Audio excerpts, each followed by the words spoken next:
Welcome to the Grappling With podcast. Dr. Chris Hardy and William Walker will take a deep dive into topics covering wellness and prevention, performance, recovery, and injury management. Our mission is to provide the latest science-based information to help you get the most out of your grappling journey, both on and off the mats, and help you overcome any challenges you may be grappling with. Dr. Hardy is a licensed physician and BJJ practitioner, but the contents of the podcast are meant for educational purposes only and should not be taken as medical advice. Please seek out personalized care from your own medical provider prior to implementing any medical treatment or intervention. All right. Hi. How's it going, man? Lovely. I have my manly drink here. Delish Strawberry Kiss. Oh, that sounds super manly. Yeah. Brian Callen fans would know that I'm a sweet tartan ass. Does it come with an umbrella? Yeah, it does. Okay. I didn't put it in just for you, though. It's all right. That's what she said. Oh my gosh. Carrie is here. I know.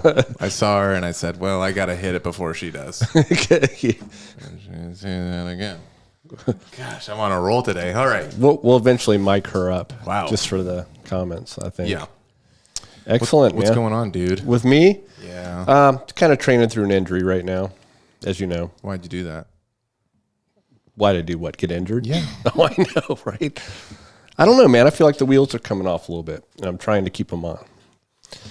I feel like I'm kind of like a 70s muscle car. Okay.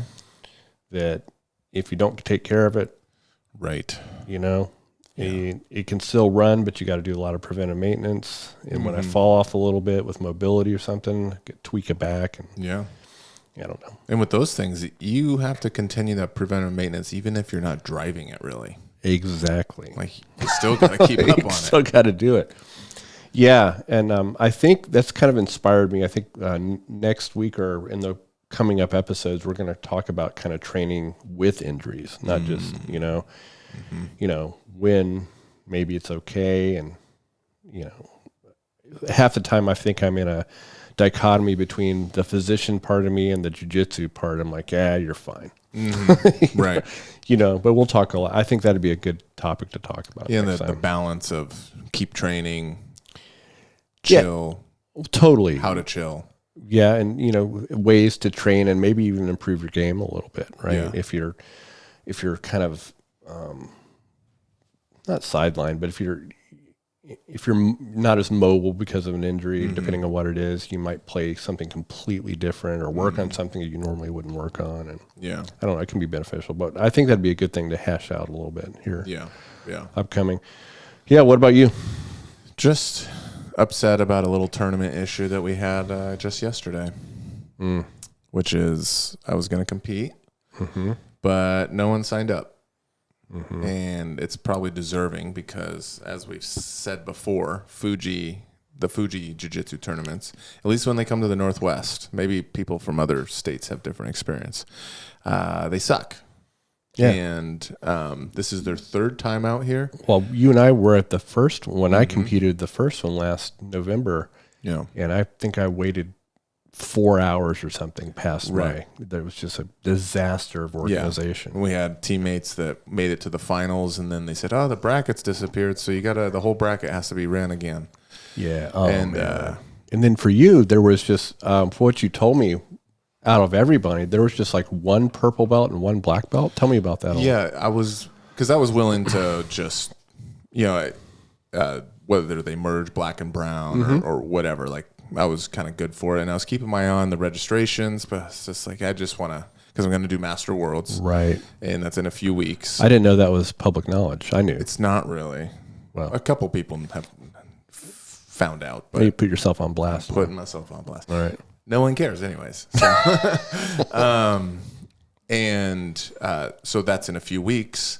So I just want to kind of go through the rigmarole, the jitters, and all that kind of stuff, just the feeling. And I was going to do this one, and also just practice my game plan, getting into my certain positions that I plan on doing. Well, out of all age groups, so adult, masters, executive, executive old as hell, which is you. And then weight classes from rooster to ultra heavy, which is you. Hey, in my chest. And why do you always say that? Where's that from? What movie? I believe it was Liar Liar. Oh, when you're right. the gal goes, I'm 135 pounds. And he goes, yeah, in your chest. Yes. That was a great movie. Thank you. Like I made it. Thank you. So all weight divisions, there's 2 upper belts out of all of that possibility. So you have 1 purple belt that was an adult, and then 1 black belt that was, I think, a master division guy. All age groups, all weight classes, those 2 are the only upper belts. And then me, if I signed up. Wow. Or me. And then 140 pounds was the black belt. So he's quite a bit smaller. I mean, not that he wouldn't have done it, not that he wouldn't beat me, obviously.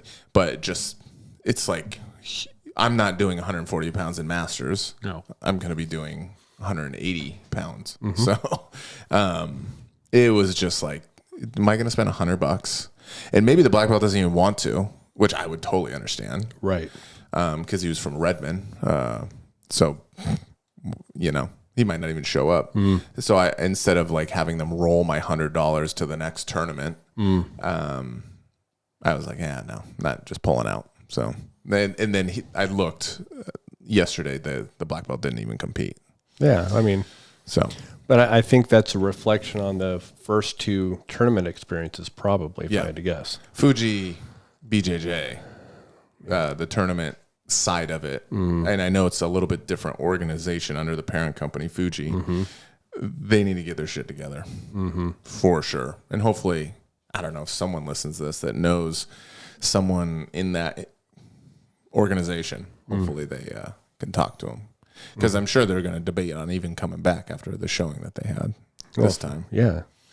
Wow, that is disappointing, because it is nice to get a little kind of a warm up in. Yeah. So instead, we trained at our gym. Yep. And then I joined Brian and Andrea for Andrea's class in Redmond right after. And we went down there and for at least sparring rounds, and was able to roll some unfamiliar people. Oh, okay. That's good then. Just to get that in. Kind of still treated it that way. Very cool. Yeah, it was all right. But I'm a little sassy about it, if I could be honest. No, I was a little, from my experience last November, wasn't a good one. So. And it kind of relates, the whole tournament thing, to what we're talking about today. It absolutely does. I think Olivia had this suggestion, actually. I'll give her credit for it. Shout out to Liv. Is that deserved? You did have it, right? Just take it. I don't know, but I'm going to take it. Okay. I might have. I think she did. So, yeah, we're going to talk about weight cutting. And we can, you can, since you're getting ready right now, I think it'd be a good idea to kind of go back and forth on this. I can tell you my thoughts as a medical provider. I wouldn't mind it. Yeah. And, what the pros and cons and what I really think should not happen. And especially for, if you can, you probably are going to, but make sure we talk about difference for people of different ages. Oh, for sure. Because I assume it's going to make a pretty big difference whether you're a 40-year-old, holla, or a 20-year-old. You're not quite 40 yet. You're getting close. Say that yet. You have to earn those stripes, brother. That's true. Less than a year away. Yeah. So I at least got the stripe. I got the roll of tape in my hand. What do I get for over 50? I don't know, like maybe like some half-cut tennis balls to put on the bottom of your walker.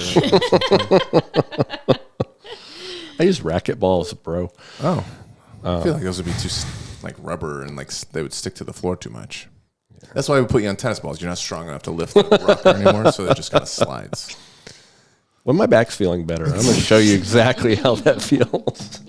Because right now you're passing me at will. Yeah. my terrible guard game with my back, I'm using it as an excuse I'm right only now. recording it a little bit. Okay, just like look at how pathetic Chris is right Look now. at all the shorts that we're going to start posting on the page. It's just me. Just you passing my guard. ravaging you. I am known to edit and highlight myself. I like it though. I think it's funny. Thank you.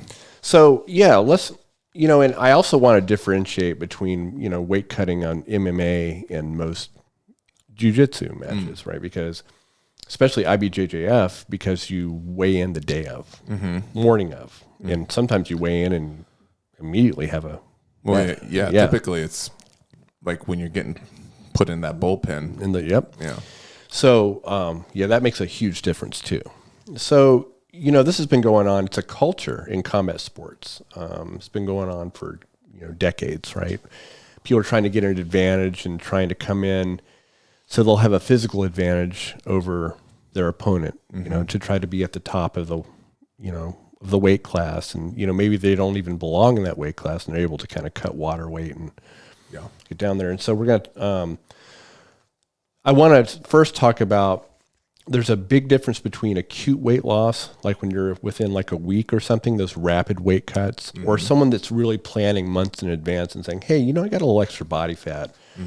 I might be able to plan this and kind of clean up my diet and get my exercise down. That person can probably relate to summer's coming, about to put my thighs out for the summer. It's the same idea, except you have a specific weight goal in this case. But those kind of people that are like, I want to drop 10 pounds, 12 pounds by summer, they're going to be able to get something from this also. Oh, absolutely you are.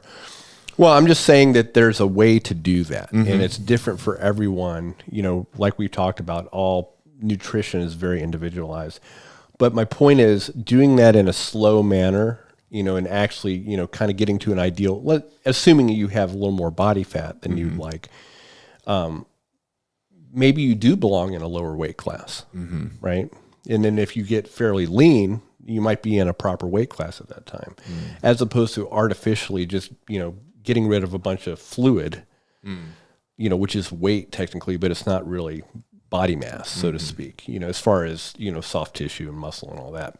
So, but I just want to differentiate that, because there are people, if you say, hey, I have a tournament, it's August right now. I have a tournament in December, and I think I need to be in a lower weight class because I think I have some body fat to lose. And, you can get with someone that's knowledgeable, you really need like we did with Brittany, kind of need a history and see, what will work better for you, and then have a plan. So then by the time you're there, you're within striking distance, at least by, a couple pounds or something. Right.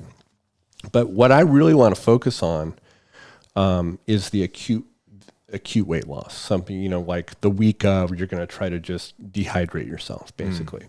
It's a terrible idea. But I know, there'll be wrestling coaches out there, there'll be MMA fighters and other people that has become such a culture that they'll scoff at what I'm saying. Yeah.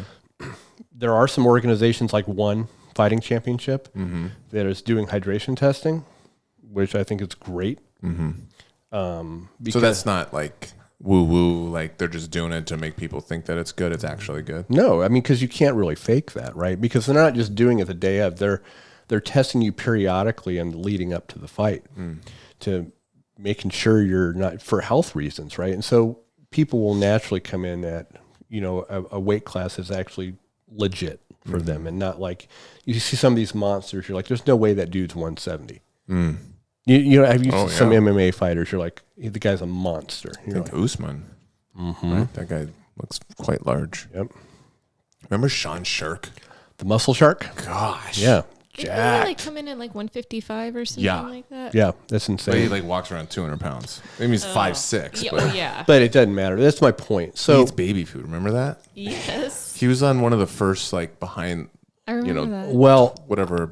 It's interesting you talk about that, because that's, you're about to get into some baby food. Not necessarily baby food, but that kind of goes into what some of these things that you could actually do without really hurting yourself, without dehydrating yourself.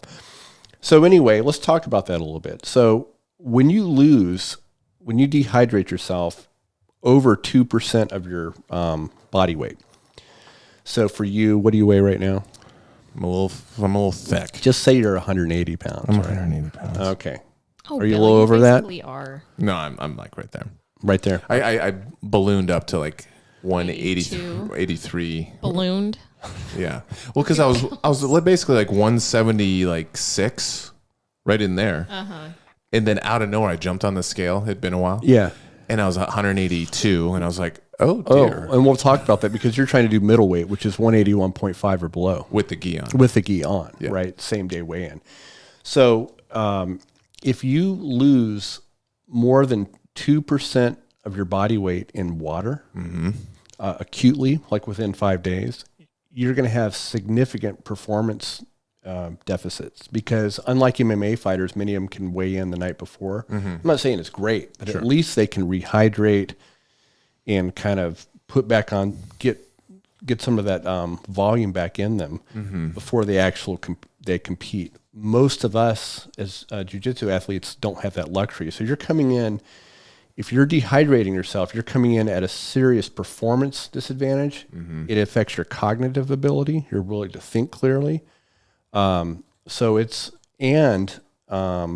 done some studies where, especially if you get even more extreme, you start talking about like 5% of your body mass.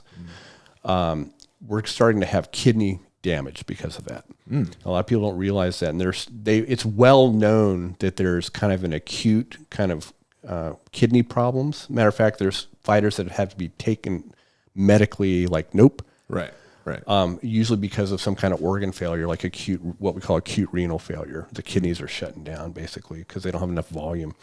But what's interesting is they're starting to study this long term, and there's some early indication that that's repeatedly doing this.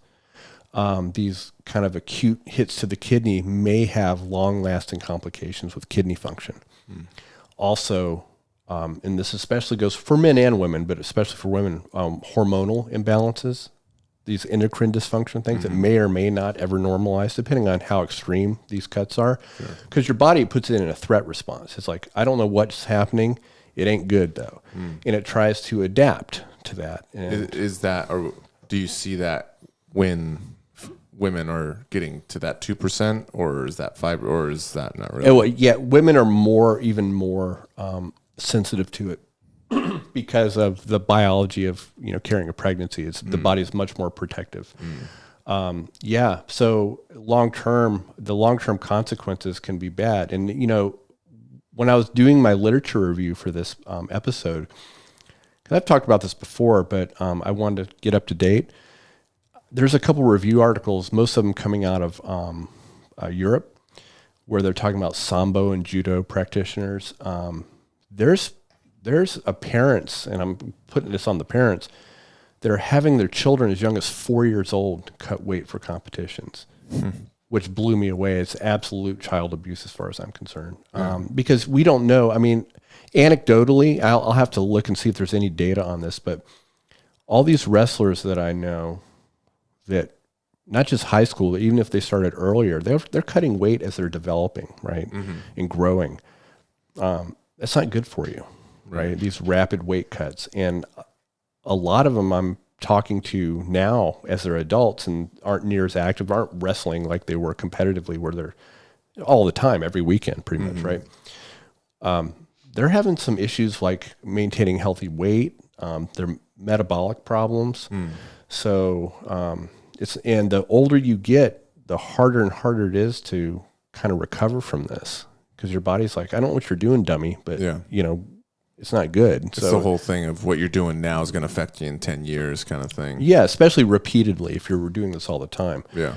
And if you're a hobbyist, I mean, come on. You know, I mean, what are we doing? So gold medals, bro. Well, and I know we're not I know we're not in a striking art as far as, I mean, there's not near as much head trauma, but getting head trauma in a dehydrated state is horrific.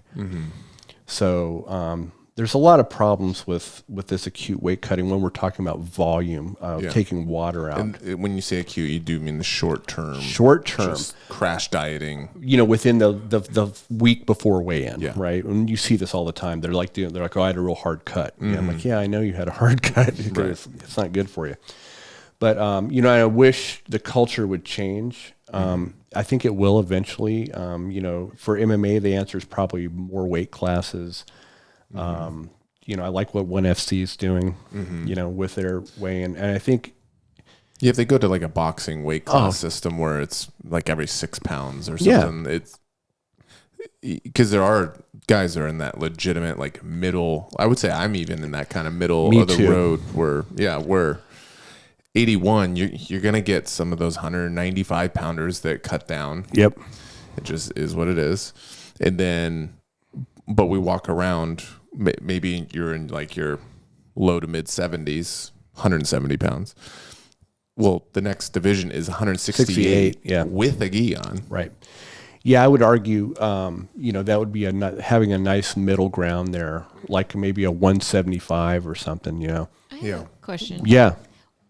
Why is it that with MMA or jiu-jitsu or any of these sports, they even created these weight classes where people have to even cut? Why did that even start from the beginning? It's a good question.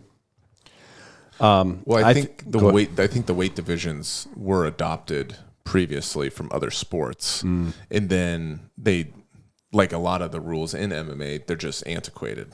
Yeah, they have a boxing scoring system for MMA. Yeah, it's really hard to change. It is. You have athletic commissions. You have the old guard, so to speak. And then they have global changes where it's not just like a lot of people look to Vegas's commission or California or something like that. So they won't change unless they do, and then it's hard to get them to change. And is it kind of like how, this is not the same, but you know how like with football, it's hard to get them to start creating more safety regulations for the players because they're so worried about, I don't know, performance or making sure that they're on the field and they just don't care about their health and safety as much. Yeah, MMA doesn't even deal with like players unions, so it's it's even more ridiculous because there's less hoops to jump through. It's the wild west there as far as this goes. Same with jiu-jitsu. It's like, you have one major governing body, IBJJF, they're the federation that most people look towards. But look how hard it is to get stuff to have changed, They're very slow to adopt stuff also. Yeah, more, I would argue that, there's some big jumps in the weight classes that I think it would... like if, for instance, between lightweight and middleweight is a perfect example. You could have one in between there, and then because I'm at the same thing, because I'm like, okay, I walk around at like 180, 181 pounds, 18% body fat, right? I don't know what it is. It's a rough guess. You just eyeballing me. Drinking yin. But I can get down making that weight with a gi fairly easily. Yeah. Just kind of leaning out just a little bit. A lot of people, they'll try to, I tried to cut down to lightweight one time. It was a disaster, right? It was why you diverted me, yourself and Carrie, because I was dabbling with doing master worlds at middle or lightweight, 168. Because I was at that 175 right in there, and I was like, I'm just living. I'm not even like eating crazy But the reality is you got to get down to like 164, right, without a gi. So it would be, it's not just that, 5 pounds, let's say 6 pounds, it's 10 pounds. And you and I are not significantly overweight. Right. So, it involves muscle, losing muscle mass. And then the potential of that acute weight loss that I would probably have to do with water. So then I'm going to be, because you're going right onto the mat after weigh-in. And I want to talk about that now. It's a good segue. So what the research shows is anywhere from 0 to 2% loss in fluid acutely may not impact your performance too much, and it's not super dangerous in general.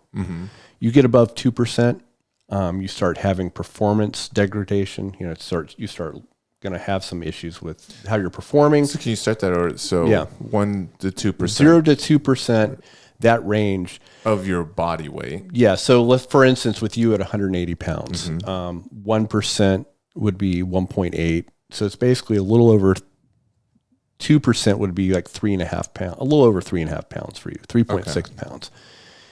3.6 pounds of loss of water is what I'm talking about, acutely or lower. You're kind of pushing the edge at the 3.6, but in general, that's what the science shows. Anywhere in between that 0 and 3.6 for you, you may not have too much of a drop off. Physiologically, you probably can handle it okay. And of course, it depends on your age. A 20-year-old, no problem, right? You're going to start having more of a problem with it. Body doesn't like it as much as far as performance. Over that, not only is it just, feeling sluggish, your brain isn't working quite as well as far as making decisions, pulling the trigger on, things you got to be sharp at. But also cognition. Cognition, that's right. Look at you. Come on, give me a sound or something. My heart's just warm right now. Yeah. So is my butt. Yeah. Keep going. Try to compliment you. Keep going. Okay. And but there's also a heat intolerance issue. A lot of people don't realize this. So you start cutting too much fluid. Your brain's like, nope, we're not going to tolerate as much heat. You're just going to start shutting down earlier. That exhaustion you feel when you're hot.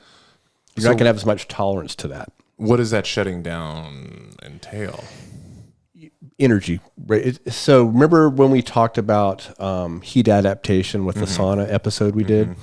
Well, there's a theory in athletic performance. I think Tim Noakes, who was a physiologist down in South Africa, talked about the central governor theory of performance. It's like when marathoners hit a wall. Okay. Heat's one of those things where your brain is like, okay, we're under threat right now. So we're not going to, and we've already lost volume. Okay. And the brain figures, and however it calculates this threat is, okay, we have lower volume already, and now we're in a hot environment. I'm shutting down this activity. It's putting a governor on, basically, like putting a governor on an engine. Would that look like cramps or just like mental fatigue, feeling like you're exhausted, like you just have no energy. Gotcha. Right. And that's a protective response to the body, to losing water. Okay. Usually, and they're talking about, 2% is kind of what they've come up with over the years, kind of with a bunch of studies put together. Okay. You start getting over that. So if you start getting like 4 and 5 pounds of fluid loss acutely within, that time, you're going to start having those problems. Sure. Okay. Plus the kidney issues we talked about also and other issues. Now, there are ways to lose up to about 2% body mass without even worrying about that, which is kind of interesting. It has to do with changing what you're eating about 2 days before your weigh-in. Taco Bell. Well, fiber is the issue. So food itself has a weight. The more fibrous a food is, like vegetables, things like that, the slower transit time it is in your gut. And you basically have a bunch of fiber kind of passing through that has a weight to it. By changing to an ultra low fiber, basically eating like you would love to eat, with just like candy bars, sure, enriched white flour with very little fiber. What about French fries? Will that work? Yeah. Or is there too much fiber in the there might be a little bit in the potatoes. It's more. Yeah, that's where the baby food comes in. Oh, like chips. You see how I segued into it? Yeah, so stuff like one of those terrible breakfast cereals, like, I don't know, Rice Krispies or Lucky Charms. Well, Lucky Charms may have added more fiber in there. I don't know. You'd have to look. But those typical. So are you trying to induce confetti butt? No. Clean out? You're stopping, not confetti butt. Okay. Which, for those of you that haven't listened to our podcast, that's Bill's term for diarrhea. Yeah. Or loose stool. Okay. Loose stool. What you're doing is you're allowing that couple days for your body to transfer that out of the system, and you're not going to have the stuff you are eating is readily digestible, absorb very quickly. So like Wonder Bread's a perfect example. It has almost no fiber in it. Okay. You know what's really funny? Yeah. Is when I worked for a gastroenterologist, whenever they would tell people for prepping for a colonoscopy, they always would tell them, cut out the fiber. Yep. Eat starchy carbs. That's right. Things like that, because it would make it like bulk or something and get it out quicker. Exactly. So if you're eating vegetables, the stuff I'm telling you right before the weight cut is the opposite of what you typically want to do for a good diet. Yes. Well, so, it's interesting because I would think, I would think you'd want to take in a lot of fiber because you want to be as empty as possible. And I thought fiber cleans you out. But it's slow transit, though, is my point. And so if you're still eating that within 2 days, it takes a while to get that out of your system. Okay. It will bulk your stools, the whole 9 yards. And there's a lot of great benefits for fiber. You know, we talked, we're going to have a good lecture on gut health coming up here soon. Lecture, damn it. Does episode. Anybody want to listen to the lecture? No, damn it. Just, you know what, you hook me up to a shock collar. Nerd alert. Put a shock collar on me and zap me. Y'all need some Pavlovian conditioning or something. Whatever the hell that means. You know, the whole. Gosh, Bill. You know what Pavlovian conditioning Yes, is? I do. Yeah. It'll stop me doing something if you shock me every time I do Bill, it. think of The Office and the mints every time they restarted the computer. Okay. Yeah. I thought it sounded like a shampoo to me. Pavlov was a psychologist who had made dogs salivate to the ringing of a bell. Or Dwight Schrute. Yes. Same idea. Okay. Anyway. Distraction. No, it's fine. But you're going to, all that stuff, good stuff fiber does, it ferments in the gut, creates good byproducts for the colon and all that. It's all good for your health. But prior to a weigh-in, you don't want any fiber within like a 48-hour period before you weigh in. Because then all that stuff, and we can talk, it's significant. Without even trying, if you just go to more of a processed food, not a lot of salt though. Salt will help retain body fluid too. No excess salt, but just kind of enriched flour, stuff that is fruit purees like baby food. That's where that comes in. Peanut butter, stuff like that. So is that why he was probably eating that? Yeah. It was still nutrient dense? It's nutrient dense, and you're not going to come into your match. You're not going to come in without good energy stores. Okay. Yeah, but he's not. It's almost. He has the fuel without the weight of it. Yes, and that's the whole purpose of this: is low weight food that is rapidly digestible. You can lose up to 2% of your body mass in 2 days just by doing that. Who in our gym that is listening to this do you think is going to start eating baby food? If I had to guess, Yeah, one guess. Tom maybe. He seems to like to. It's a good guess. It's pretty good though, right? I was going to go Nikita. I could see that too. I can see Nikita as well. I'm going to look through his bag Monday. I just like how Tom analyzes everything. It's a great. Trust me, he's full on born. I'm sure he'd be like, "How much to give that baby food thing a shot?" Do that baby food thing. Plus, he's in the medical field too. He'll be like, Yeah, and he'll just carry it around. Yeah, I think Nikita definitely might throw some baby food in his bag, and we'll just see him eating it during the kids' class. Yeah, we'll give some to you too. I mean, if the flavors, we thought about it anyway because apparently I've heard that you threw a fit a couple weeks ago. So about what? I don't know. I just heard something. Can I throw some sugar in it? Yes, that's the whole purpose. Oh, so you can do stuff like honey. Okay. Maple syrup. Here's a perfect example: Wonder Bread, peanut butter, and honey. Right? Seems intense. I know, but my point is, though, those are all rapidly digestible things without a lot of fiber in them. But if someone's trying to cut weight, you're not saying eat that. Yeah. Yes, I am. You don't want to fast. You want to come in with, you just want the weight of your food to be less. Wow. So, but you can lose, but understand you can only lose a certain amount. So 2%, again. Wonder Bread, peanut butter, and honey. Yeah. Literally sounds like a maple bar. There you go. So I could just eat a maple bar. You sure could.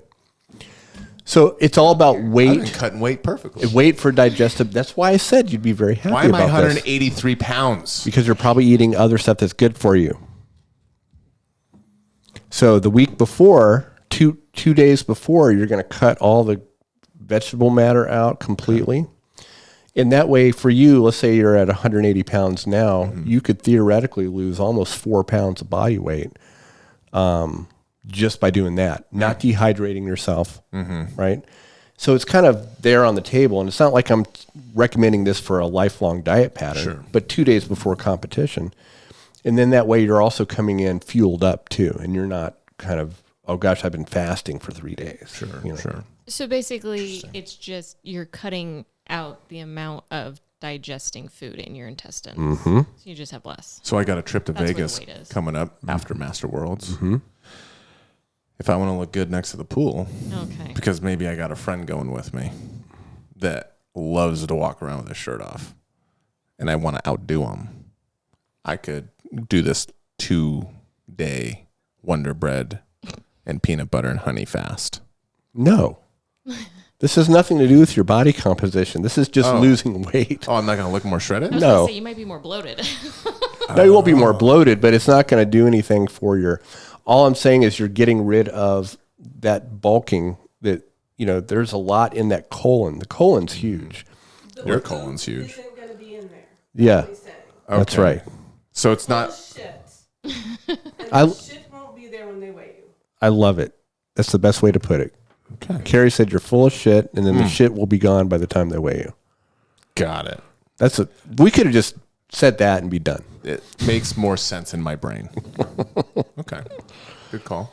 Thank you, Carrie. We'll have to work on something else to outdo my friend at the pool.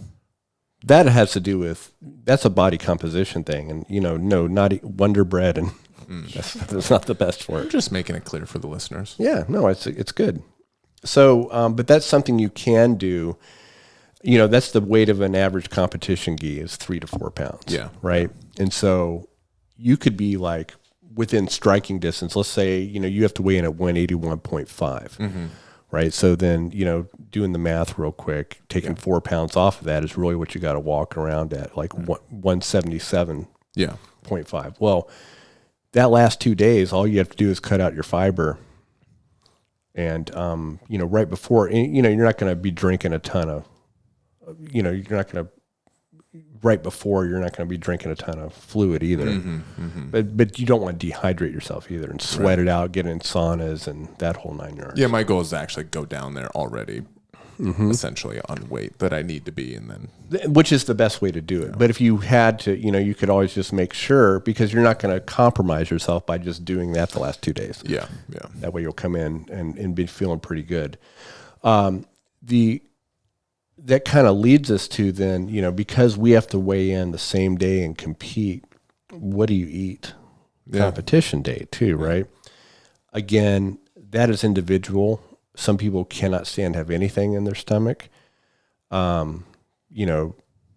would practice it ahead of time, eat something like morning training sessions, right? Yeah. See how that works for you. But especially if you know when your call time is. Mm-hmm. That'd be really helpful. If you're going to be at night and you typically train at night, when do you feel best? Yeah. When you had a lunch at noon? Or are you those weirdos that eat an hour before? Right. Whatever you're probably used to is going to be. In general, you'd also want something that's not hanging around the gut for a while. Like? Again, not anything really like eating an apple, although that has some carbohydrate, has a big fiber component too. Probably not the best. Banana has a little bit of fiber, but you know what I mean? Something more like, that's where the baby food, not to eat baby food, but that's where like the peanut butter honey thing comes in, or Sure. Yeah, something like that. Well, I like my sugar in the morning. I like my fruit, like my cantaloupe and pineapple. So the thing with cantaloupe and watermelon, it just tastes amazing. It has a huge amount of water content. And it stays around a little longer because of the fiber content in it. But it depends on your tolerance. Sure. And this is after you weigh in, of course. Well, and I assume, like, if, let's say you just, like, I'm a little stubborn, I really like to have that. It makes me feel mentally good. A little bit of sugar bump feels great. And are we talking about after your weigh-in? No, I'm saying, like, I wake up in the morning. Okay. I'm gonna compete at 11. So, but I wake up at 8, and then I have that. I can still, like, do a little workout and you sure sweat out. Now that's my next point. You just set me up. So, but optimally, watermelon, cantaloupe has a lot of water content, and so remember, every gram that's going to be extra weight on the scale. Gotcha. So if you're super close, if you're well under, don't worry about it. Right. But if you're super close, I would then go more like the honey type of thing, something that will be digestible, but it's not going to have a lot of the water component too, because you got to look at the glycemic load of watermelon. Although it does have sugar, to get the same amount of sugar in like a 2 tablespoons of honey, you'd have to eat almost like 2 pounds of watermelon. Oh, dang. That's what I'm saying. So the sugar is a lot more concentrated in the honey, is my point. Gotcha. And without all the water content. Now, after the weigh-in, it's going to be up to you, you know, how soon are you going? And with IBJJF, I mean, you're pretty much going to be going like right away. Right. And so what some people do, and this is kind of an interesting neurological trick. Have you ever heard about swishing your mouth with like a sugared water, like a Gatorade, and spitting it out? Yeah. Yeah. Have you heard of that, Olivia? So it's interesting. If you take like a real sugary, even like a Mountain Dew or a Pepsi or something, don't drink it. Especially if you're, you know, you don't want a lot on your stomach right before you go in. But if you're about to compete, swish it around in your mouth for about 10 seconds and spit it out. The receptors in your tongue sense the sugar, even though it's not being ingested, and your brain's like, you know, that governor system, it lifts up and goes, oh, we're going to get some carbohydrate. We can push further, even though you don't really give it to. It's a little trick. Yeah. Right. Interesting. It's kind of interesting. Yeah. That's interesting. Yeah, that's how the nervous system works. The nervous system's all about protecting you, right? So if you think of it that way. So if you can just induce it, it's a little you're tricking it a little bit. You're not going to be able to go on and on and on like that. When you have a break, obviously you want to rehydrate and get some sugar in there. You just take a little bit of that crack rock. A little bit. Not the whole thing, just a little bit. Speaking of which, caffeine. Okay. We're talking about stimulants. Crack is a stimulant. True. Okay. Black tar heroin. Not so much. It's not a stimulant? No. Black tar heroin? I don't think so. I'm not. Maybe you're an expert. No. It's an opioid. Okay. No, that, you know, we're talking meth, cocaine, Adderall. Those are all, amphetamines. Okay. Those are all stimulants. So is caffeine. If I learned something today. That's always our goal. You know, some people are already nervous enough, and having caffeine will just put them over the edge. But if you're used to having caffeine, shoot for 3 to 5 grams of caffeine per kilogram of body weight. So let's see. What are your numbers right there? Oh, well, let me look. It's not a big deal. So if you look at your calculator, you're 180 pounds. Yeah. So if you do 180 divide by 2.2, right? You're 81 kilograms. Okay. Okay. So 3.5 grams of 3 to 5 grams of caffeine. This is the max. Okay. So if you let's do times 3. Mm-hmm. That's a good whack. That's up to 240 grams of caffeine. What do I got? What do you got in there? Well, It's for sure got over 200. Dr. Radio Shack. Where is it? I don't know. Potassium, niacin. What am I looking for? Caffeine. Caffeine. I think it's usually at the bottom of the label. Yeah. Magnesium. Like listed underneath the label. Dang, I don't know. I bet you Olivia can find it by Googling Bang and how much Yeah. caffeine it has. Let me know how much caffeine I'm taking in there, bub. But that, if you do generally drink caffeine in the morning, Yeah. caffeine is definitely a performance enhancer. Okay. But that's a general guideline for people, you know, to kind of get it in the right ballpark. What's it? 300 milligrams. So that's within 3 to 5. So I did it times 3. So that right there would be a good caffeine dose for you before a competition. Okay. But obviously after you weigh in, because if you're close, that fluid's going to just basically, you might as well just be holding the drink while you're weighing in. Right. Because it's 16 ounces right there. Yeah. Yeah, we have a training partner. He was just talking to me on Friday about how he actually had too much caffeine on his way. I think just late in the afternoon. Yeah, at like 2:00, and he was training at 6 on Friday. And he was saying, like, during the rolls, it was like he was overheating or something because his heart was like. Yeah, I'm very caffeine sensitive. I get really tweaked out very easily, and so you got to know who you are. Yeah. Right. It can definitely be a performance aid though. To like me, I'm like in the 70 milligram of caffeine. Right.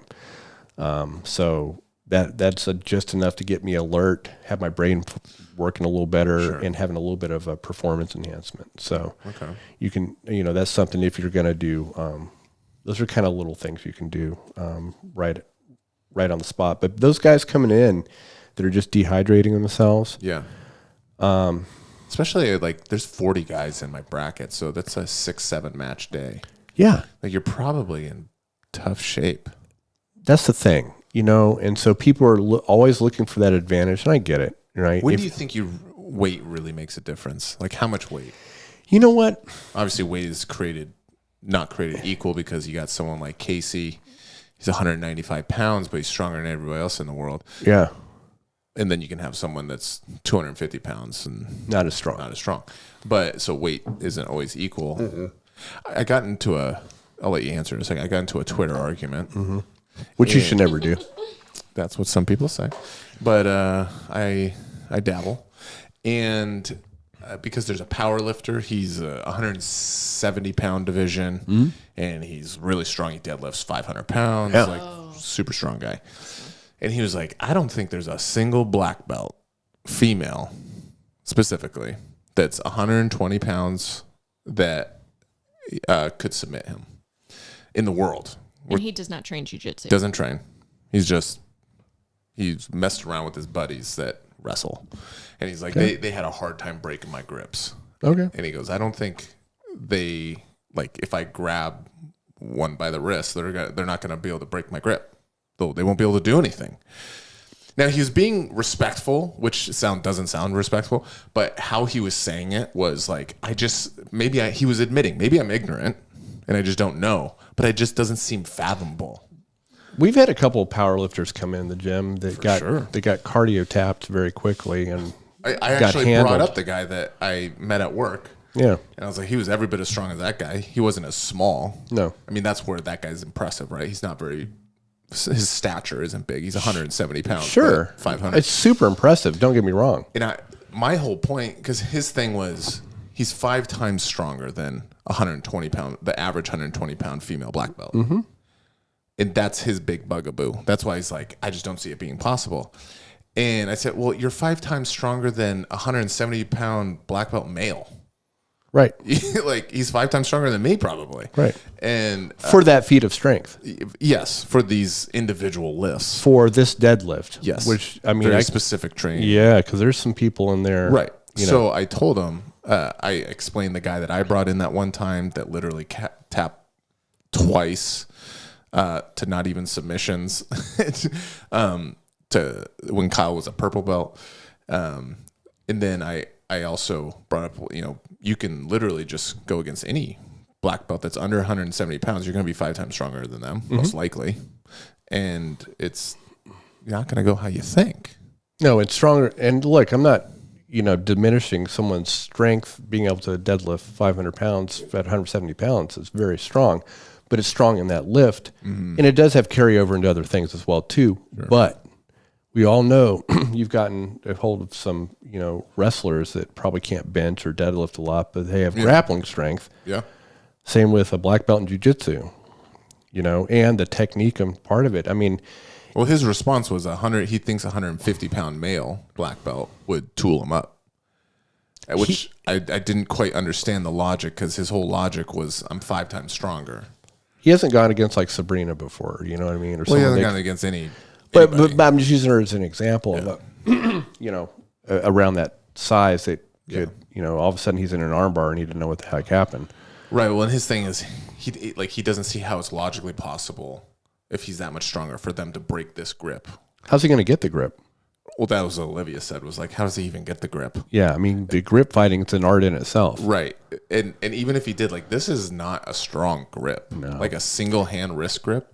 We spend hours breaking grips. Yeah. We know how to do it. So someone, that's just ignorance, and they'll go into a jiu-jitsu gym and get just handled. And that's what everyone on Twitter was saying, was like, hey, dude, literally just go in there. Go to any gym. He's like, well, I don't want to be the douchebag that gets put on the internet and because he dojo stormed a place. Well, you probably shouldn't say stuff like that on Twitter.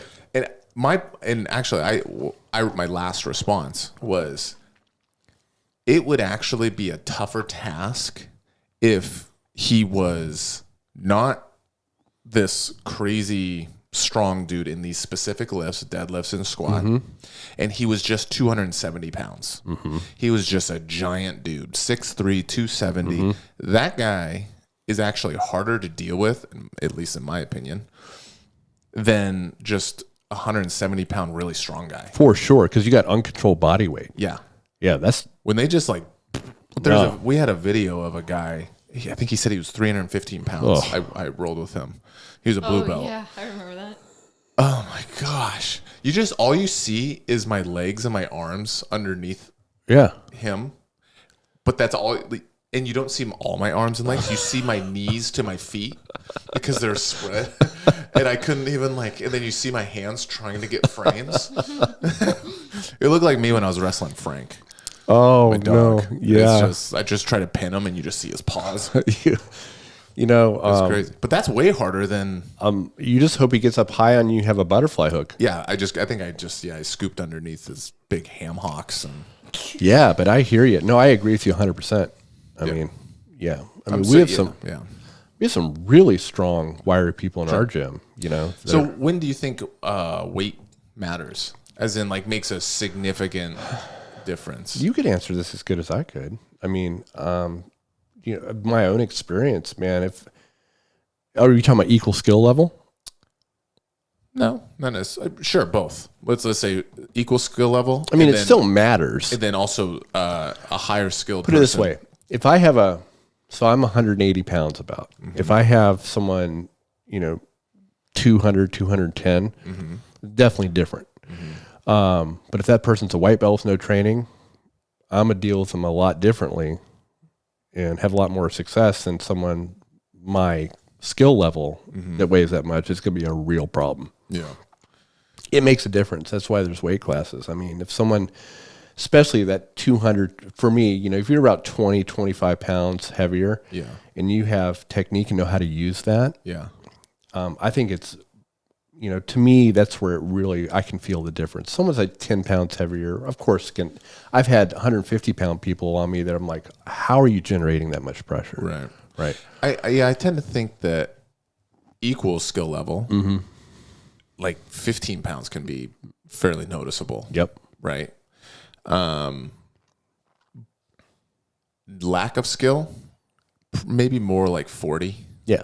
That's when it's like, okay, I'm definitely changing my game. I'm not doing... But I'm still going to play it differently, even 20, 25 pounds. I'm still going to play a different guard probably. Yeah, I think of Big Rob. He's brown belt that comes in. And I think he's probably about... Maybe he's more than 200 pounds. Yeah. Got a set of guns on him. Yeah, but he's also extremely skilled. Oh, yeah, he's very good. Yeah. So probably... Maybe he's a bad example. But... someone smaller, or lesser skilled. I think even if they're 200 pounds, I'm probably going to play the same. Are you? I mean, I'm not going to play lapel guard as we talked about before. Although I did get called out by a white belt that listens to the podcast because I'm playing a lot of lapel right now in prep for masters. And he was like, "What was this? What are you doing?" I was like, "What do you mean?" Because I grabbed his lapel. He's like, "You said you don't play this." I was like, "I'm sorry." Because he listened to yes. You are being it wasn't truth in advertising, right. What he's saying. So yeah, anyways, I think probably equal skill, it's a lot smaller amount of weight that makes a difference in that. Oh, I agree. Yeah. But I would say, I don't know, about 40. I think about 40 pounds really makes a big... What about you, Lou? I don't even know. Yeah. I mean, it can be hard to tell I just people's know weight, when anyone who... weighs more than me, I'm gonna feel it no matter what, especially as I mean just personally as a female, I think just due to lack of upper body strength and stuff like that is gonna make bigger difference versus probably a dude. Yeah. And if you don't have a game like Sabrina's a great example where she actually has good wrestling, but she also has good deflection of weight. So she's a black belt, so it's gonna happen, but just her style is deflecting weight, inverting. Yeah, she's really good at that. Yeah, and being able to... So if that's not kind of your style of game, then you might be taking on that weight a little bit more. Yeah. Feeling it more. I should say yes I do agree that if you're closer in belt skill, that yes, the weight difference is going to make more of a difference than if it's someone who's a lower belt than you, for sure. Yeah. Yeah. I mean, I know Keenan Cornelius said, I think 40 or 50 pounds is when he like really notices like, even at like, the elite black belt level, like when you get someone that's up that much more, it's a different world. You really have to, you're playing different game. Your strategy is way different. Yeah. But yeah, that being said, obviously it's not impossible to win against because you see Mikey Musumeci and he won in an absolute division. Oh my gosh. Breaking I love breaking this chair. Yeah. No, exactly. It doesn't mean it's impossible. It's just didn't he go against some guy that was like 300 pounds? 400. Yeah. 400. Yeah. I mean, he won on a ref decision, and but he actually almost beat Muhammad Ali. I think personally, I think he did. And I think he got hosed on the ref decision against Muhammad Ali. I mean, who knows? But you look at her, she's like, "Oh, you're." But I've watched that match a few times. I don't really see how Muhammad got those points, Muhammad Ali. But yeah. So I mean, I guess the take-home message here is there's a way to lose, about 2%. Yeah. With the fiber thing. If you want to get to another weight class and you feel like you really should be there naturally if you were leaner, just plan ahead. But you have to genuinely assess your body fat. You really do. And there are scientific ways to do that. It's very labor intensive, getting DEXA scans. And it's not realistic. It's probably not. It's not realistic. But I mean, if you have a legit physical trainer friend or training partner or something like that, as I went to you guys, and I said, I'm thinking I'm going to sign up, but I'm going to do it at this weight class. You said, you're already too lean to go 10 more. Exactly. And be healthy. It would compromise your performance. Yeah. Like I could do it, but that doesn't mean I should do because it. Then you get a guy at that level that's his natural weight class and is coming in like a beast. Yeah. Supercharged, you know? And if I'm fortunate enough to have a fourth match, let's say, that guy has his fourth match and his energy level is just going to be completely different. Absolutely. And I guess that's my big point. So all those things to really consider. It's a culture that I think needs to shift for health reasons, especially in the striking arts where you're getting hit in the head. Yeah. I'm a big fan of what ONE FC is doing. I really am. Yeah. So hopefully that culture will start to change. And there's really no weight cutting as children. Yeah.